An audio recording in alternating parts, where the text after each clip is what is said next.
Organization tips for success. Today we look at the why and how it can help you with your success. Roll it.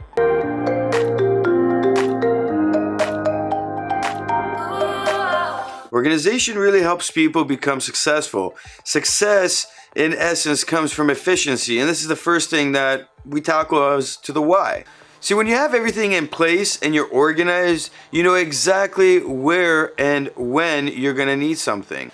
You know exactly where you keep things. You're able to go and not waste time in trying to find it, but rather just execute. I have a friend that's so unorganized, and whenever we're supposed to go do something like, just photo shoot or just a video shoot, it takes him forever to get ready. In fact, sometimes it's an extra hour for him to find everything, and then they're not even prepared, like the battery's not being charged. There's always a situation occurring. Efficiency here is critical. Now, in all the places I've worked at, organization has been a key factor to success. People that are organized really have a lot on their plate, and they play it off like they're not really that busy. Yet the end product is that they have a lot of things going on, and they're able to complete a lot of tasks in a day.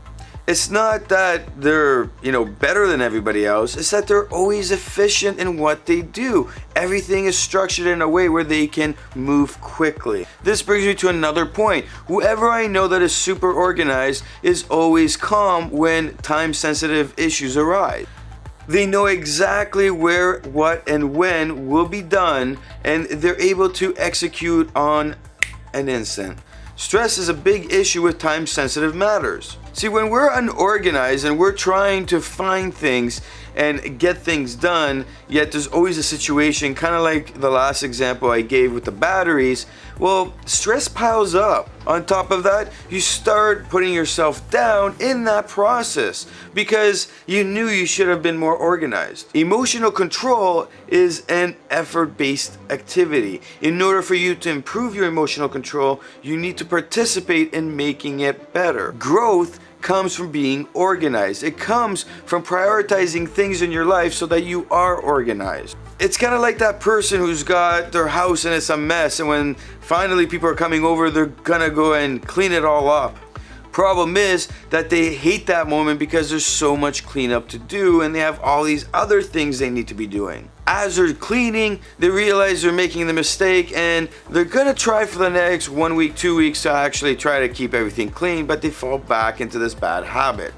Emotional control is a practice habit, and being able to control your emotions, control what is important to you, and prioritize cleaning, making sure you are organized with everything, well, that assists in your stress levels 100%. You see, growth comes from being in a state of happy. It comes from understanding the things you're doing right, the things you're doing wrong, and how to become more better at the things that you really want to improve. So how do we go through this process? And say we're very cluttered. I get this question a lot. Well, yeah, I could convert everything in my basement into a full office, but I got so much stuff down there.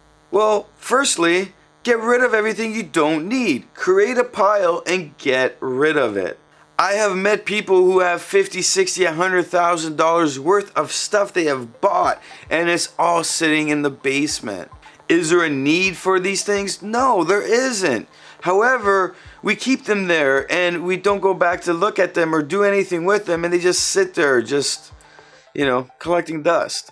So why not free up that space? That space you're gonna get from getting rid of everything you don't need will open up a new world of just self-love. You're gonna feel so great.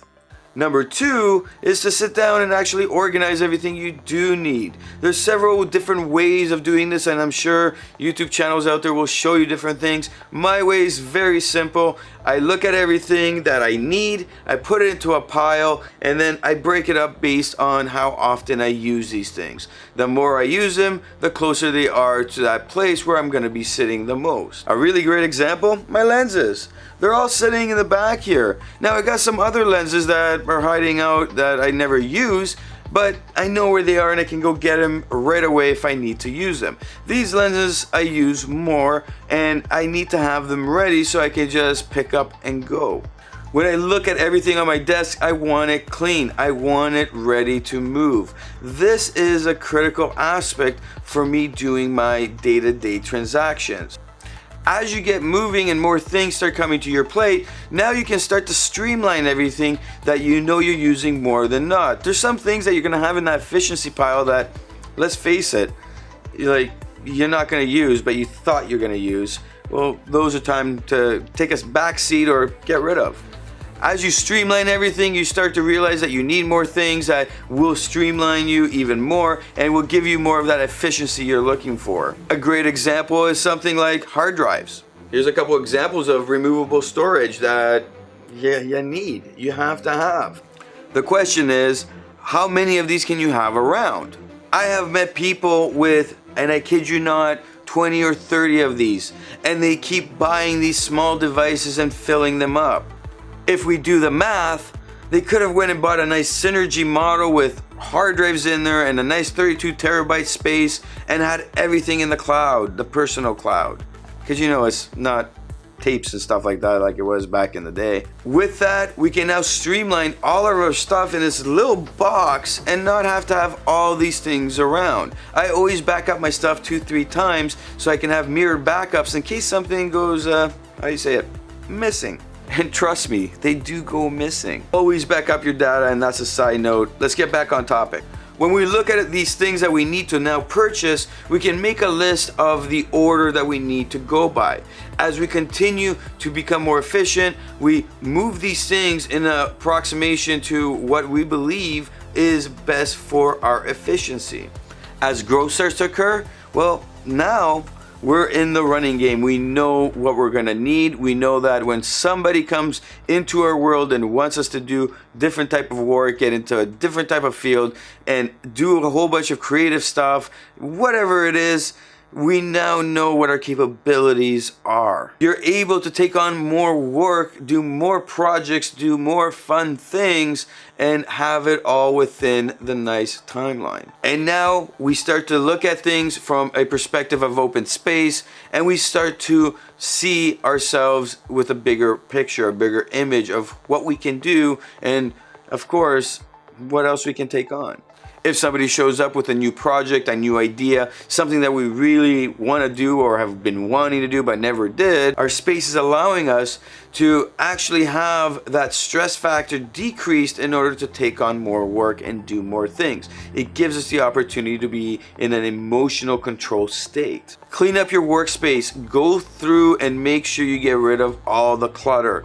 And I guarantee you, these things that we just talked about will help you increase your efficiency and you will see success. Because at the end of the day, prioritizing organization will lead you to success. If you enjoyed these organizational tips for success, well, there's more. Click the subscribe button, click the bell so you get those announcements of when I'm posting, and I am posting every day. And of course, leave a comment, let me know what kind of things you've done to declutter your space and get that office space, that work area that's leading you to success.